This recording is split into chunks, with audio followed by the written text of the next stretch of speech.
Selamat pagi, siang, dan malam para penonton sekalian. Perkenalkan kami dari kelompok Mr. Krabs.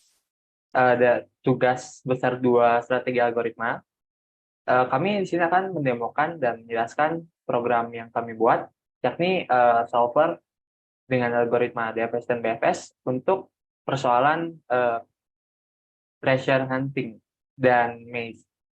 Perkenalkan, saya Akbar Maulana Ridho, NIM 135211093. Dan nama saya Alisa Listiawardani, NIM 135211171. Jadi pada program ini eh, tujuannya adalah pemain berada di dalam maze dan terdapat banyak treasure. Lalu dengan algoritma BFS dan DFS, kami akan mencari path yang memungkinkan agar setiap treasure dapat diambil. Untuk detail algoritmanya, silakan Alicia. Oke, sebentar. Aku share screen ya. Oke, untuk menyelesaikan program kami, itu yang pertama kita terbagi menjadi 3 masalah utama. Yang pertama adalah 1, membuat UI dalam bentuk desktop app yang menerima input berupa peta pencarian. Ini contoh dari peta pencarian. K berarti Krusty Krab, yaitu awal di mana pemain mengawali pencarian. R itu adalah jalur di mana pemain dapat melewati jalur tersebut, dan T adalah treasure di mana pemain harus mengambil treasure yang terdapat dalam maze tersebut. Yang kedua, kami akan membuat fungsi pencarian yang menerapkan algoritma BFS dan DFS. Yang ketiga, kita membuat visualisasi dari pencarian. Oke. Pertama, misalnya ada map seperti ini. Ini yaitu start, ini tunnel-tunnelnya yang bisa kita lewati, dan tree adalah treasure. Untuk algoritma BFS terlebih dahulu, pertama, kita akan mulai di kiri atas, yaitu start. Kemudian, dia akan mencari apakah tetangga-tetangganya ini dapat dilewati oleh pemain atau tidak. Misalnya, yang di kanannya itu dia dapat dilewati, maka dia akan ke sana. Tapi di bawahnya itu dia tidak bisa dilewati, maka tidak terbentuk simpul baru di mana di bawahnya bisa dilewati. Karena pencarian algoritma BFS ini adalah mencari kedalaman yang rendah terlebih dahulu, maka urutan pencariannya adalah dari sini menuju ke sini, kemudian ke sini. Kenapa keempat dulu? Karena yang di sini adalah masih depth kedua. Gitu. Berbeda dengan DFS di mana mereka in-depth search terlebih dahulu. Begitu. Oke. Setelah ini akan diulang-ulangin terus dan dicari setelah melewati beberapa constraint, yaitu yang pertama tidak ada move lagi atau tidak ada jalur lagi yang dapat dicari, atau kedua semua treasure sudah terpenuhi. Jika semua treasure sudah terpenuhi, maka langkah simpul pertama yang ditemukan akan menjadi penyelesaian masalah. Kalau misalnya tidak ada simpul lagi yang dapat dicari, tapi treasure-nya belum terpenuhi, maka dapat ditetapkan bahwa maze tersebut tidak mempunyai penyelesaian masalah. Oke. Kemudian kita akan menjelaskan mengenai bagaimana pemetaan algoritma ini di program kami. Oke, misalnya kami punya maze seperti ini.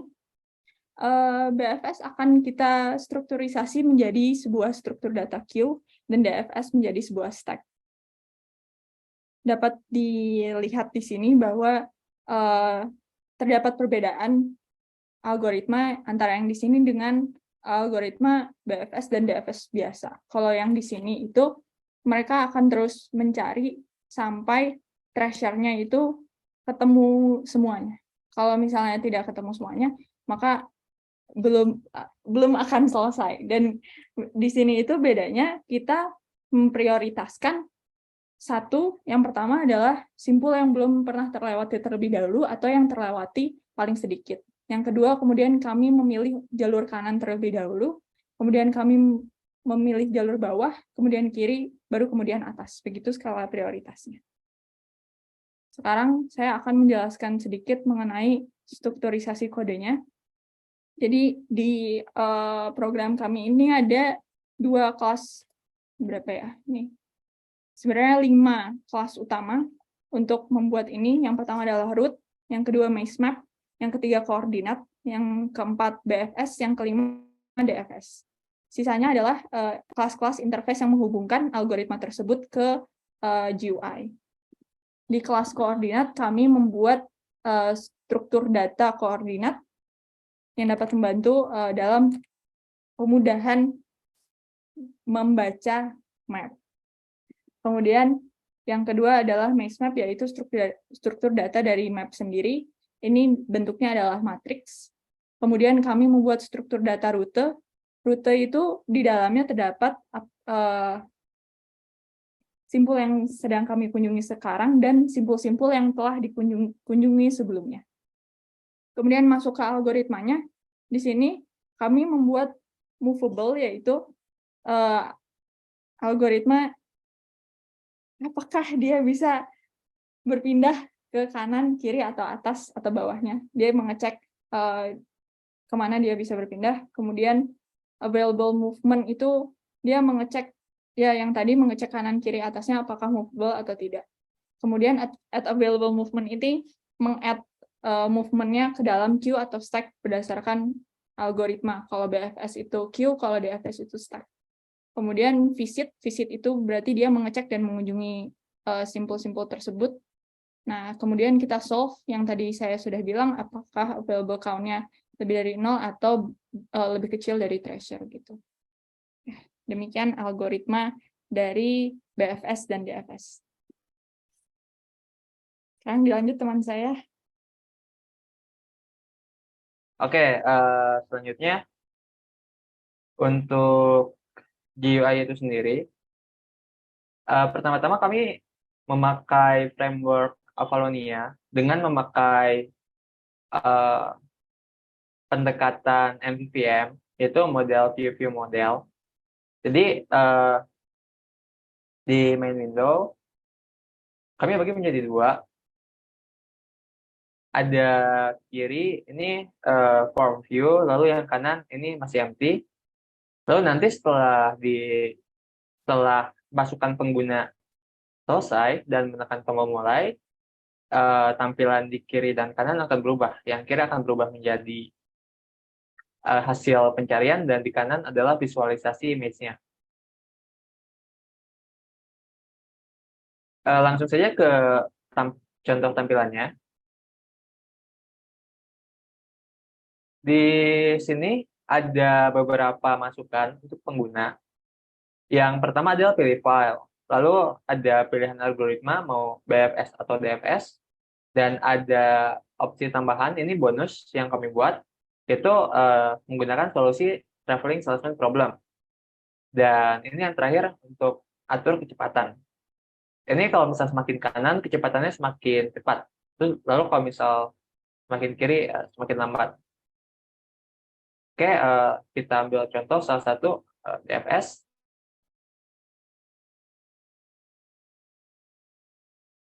Ini kalau misal tidak ada berkas, ya ditulis tidak ada berkas. Lalu kalau misal format mapnya salah, seperti sampel nomor 3, dia akan menampilkan warning, file tidak ditemukan atau format file map salah.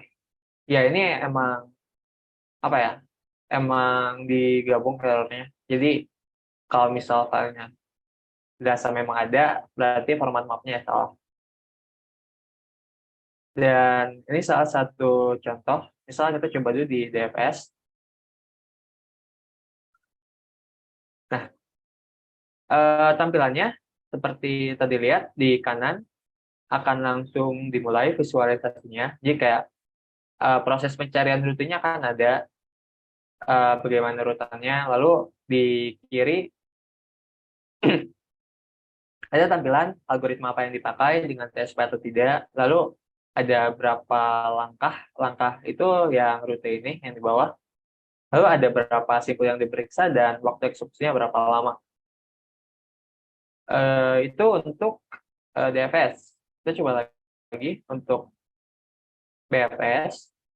Misalkan BFS dengan solusi traveling salesman problem. Nah, kalau bisa dilihat, itu sebenarnya kayak ada tel yang sudah divisit sebelumnya, tapi malah ditampilkan nggak divisit gitu. Itu bukan bug, tapi memang fitur. Jadi, kan dari BFS tuh menjadi bercabang-cabang kan. Nah, kami buat tampilannya sengaja hanya menampilkan untuk suatu proses pencarian, hanya menampilkan dan menandai tel yang sudah divisit untuk cabang tersebut. Jadi kalau misalnya ada tel sudah divisit oleh cabang lain, tapi belum divisit oleh cabang itu, maka tel tersebut nggak akan ditandain sudah divisit. Ini untuk memudahkan visualisasi proses pencarian rutenya. Dan yang hijau-hijau ini berarti rute akhirnya. Dan di sini ada arah pergerakan untuk pencarian rutenya kayak down, right, left, terusnya. Oke, itu saja untuk penjelasan mengenai tampilan dari Mr. Frap. Selanjutnya akan ada demo untuk berbagai test case.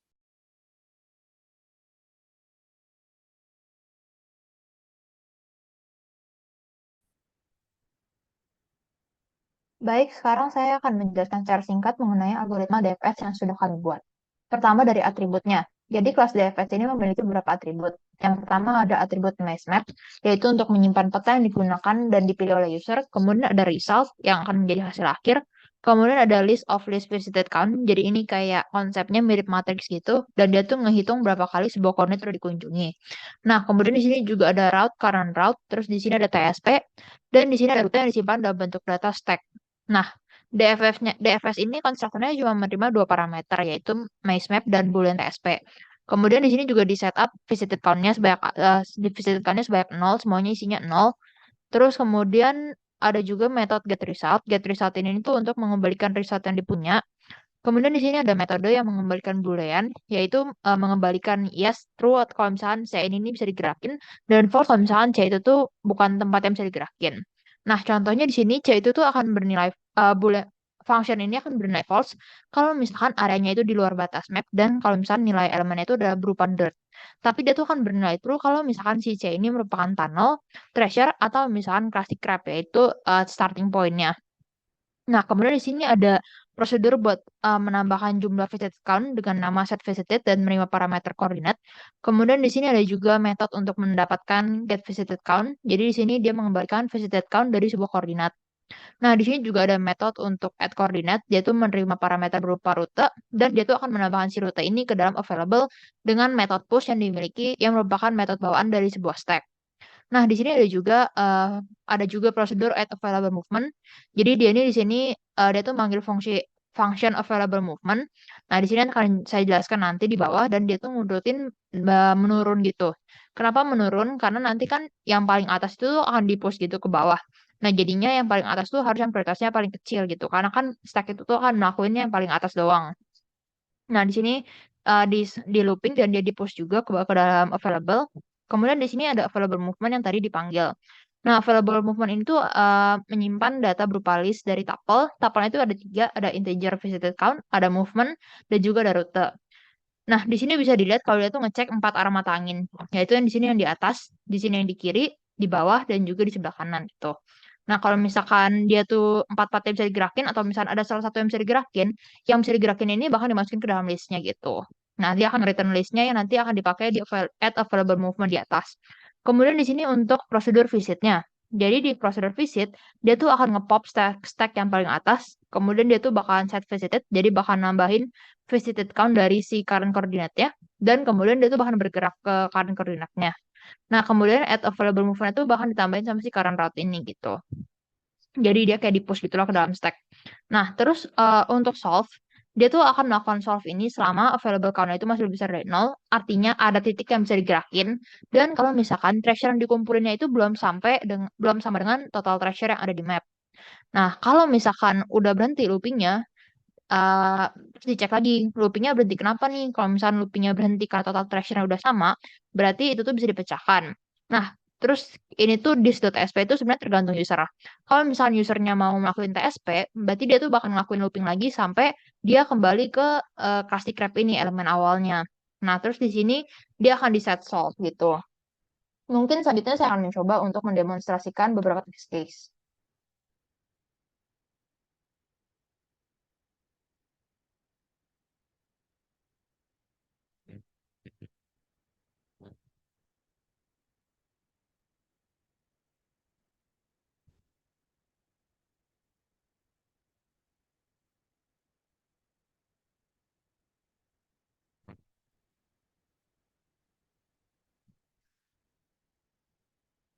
Oke, setelah dipencet run, ini sebentar lagi tampilan GUI-nya akan muncul seperti ini. Nah, ini merupakan tampilan GUI dari kelompok kami. Selanjutnya yang bisa dilakukan adalah yang pertama memilih file. Jadi misalkan di sini saya akan memilih file sampel 1. Kemudian saya menggunakan algoritma DFS. Oh, di sini juga bisa diatur kecepatannya. Jadi semakin kanan itu akan semakin cepat. Nah, misalnya DFS doang gitu. Seperti ini, dia akan bisa dilihat seperti ini. Kalau misalkan harta karunnya udah tercapai, dia akan membuka seperti itu. Nah, ini kelas tiket sebagai gambaran starting point-nya. Nah, kemudian misalkan saya ingin menyelesaikan satu ini dengan BFS. Seperti ini. Mulai. Nah, ini dapat dicek juga bahwa akan dikeluarkan berapa banyak simpul yang sudah diperiksa dan berapa banyak langkah serta waktu eksekusinya. Di sini dilihat bahwa simpul yang diperiksa itu 19, tapi langkahnya hanya 7. Kemudian misalkan saya ingin mencoba persoalan ini dengan, tapi saya ingin memastikan atur kecepatan ini. Misalkan awalnya dari FS, dapat dilihat bahwa ini dapat terselesaikan dengan sangat cepat. Kemudian saya akan mencoba TSP-nya. Seperti ini, kemudian saya pergi mulai. Nah, di sini dapat dilihat bahwa dia akan mencari jalan untuk kembali ke titik awalnya. Jadi kan harta karunnya sudah terdapat, tapi dia masih belum berhenti gitu. Dia masih muter lagi. Di sini kenapa bebeknya ini muter-muter? Itu karena algoritma dari kelompok kami itu memprioritaskan arahnya itu ke kanan gitu. Jadi algoritma itu pertama ngecek dulu apakah sekitarnya visited count-nya itu sama. Kalau misalnya sekitarnya visited count-nya sama, dia tuh bakalan ke kanan gitu. Nah, sampai di sini visited count yang atas itu udah paling dikit, jadi dia langsung ke atas. Nah, terus misalnya yang BFS untuk sampel 4. Karena ini agak panjang, saya akan atur kecepatannya sampai hampir maksimal. Seperti ini, dan saya akan menambahkan TSP. Dan dilihat bahwa alur program itu jadi lebih cepat dan fitur ini sangat berguna untuk menjebak kasus yang memang panjang dan membutuhkan waktu lebih lama. Di sini, simpulan diperiksa sendiri ada sebanyak 617 dan merupakan salah satu penyebab kenapa algoritma ini sangat membutuhkan waktu yang lumayan lama. Nah, tapi di sini waktu eksekusinya hanya 4 milisecond. Jadi lamanya itu lebih ke pas visualisasinya aja, bukan pas programnya ini memecahkan masalah gitu. Nah, di sini simpulan diperiksa ada 617, tapi langkahnya hanya 20. Kemudian jika misalkan ada sebuah file yang formatnya salah seperti sampel 3, dia itu akan mengeluarkan output seperti ini, yaitu file tidak ditemukan atau formal file map salah gitu. Dan selanjutnya saya akan coba kasus lain, misalkan di bagian sampel 5. Ini untuk DFS-nya. Dapat dilihat bahwa di sini tuh dia akan memperlihatkan pergerakannya ke kanan terus ke bawah. Kemudian dia akan muter lagi sampai harta terakhir ditemui gitu. Nah, ini rutenya juga bisa dilihat di bawah sini. Segitu saja dari kelompok kami. Terima kasih sudah mendengarkan dan semoga dapat bermanfaat. Terima kasih.